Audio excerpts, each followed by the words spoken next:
Bonjour, aujourd'hui on va parler d'une expérience terrible faite au XIIIe siècle par un roi de Sicile, empereur germanique qui s'appelait Frédéric II de Hohenstaufen, et c'est une expérience faite sur des enfants.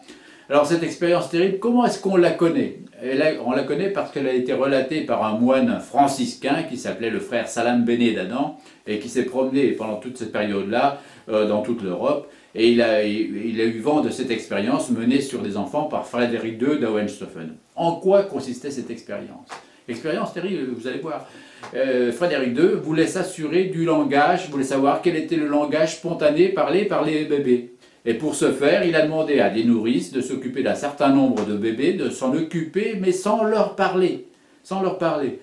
Et Salam Badé, là-dedans, nous dit dans sa chronique que malheureusement, tous les enfants sont morts après cette expérience-là.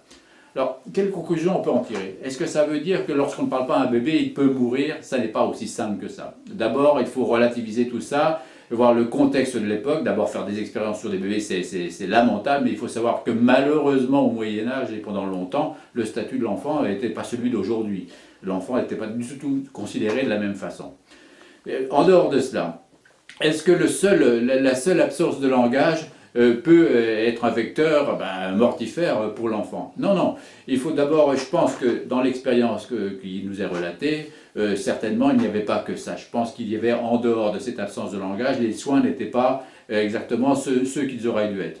Si on peut imaginer une relation avec un enfant aujourd'hui, ou peut-être qu'il n'y a peut-être pas de langage, d'ailleurs avec un parent muet, il n'y a pas de langage, mais si par ailleurs tous les soins sont apportés, s'il y a de l'affection, s'il y a du porté, s'il y a des câlins, s'il y a effectivement toutes ces relations-là qui existent avec l'enfant, tout ira bien. Et il n'y aura pas Alors, ça ne veut pas dire qu'il ne faut pas parler à l'enfant. Au contraire, je l'ai toujours dit, il faut parler au maximum avec l'enfant, établir un dialogue avec lui, enrichir son langage, son lexique, sa syntaxe, etc., etc.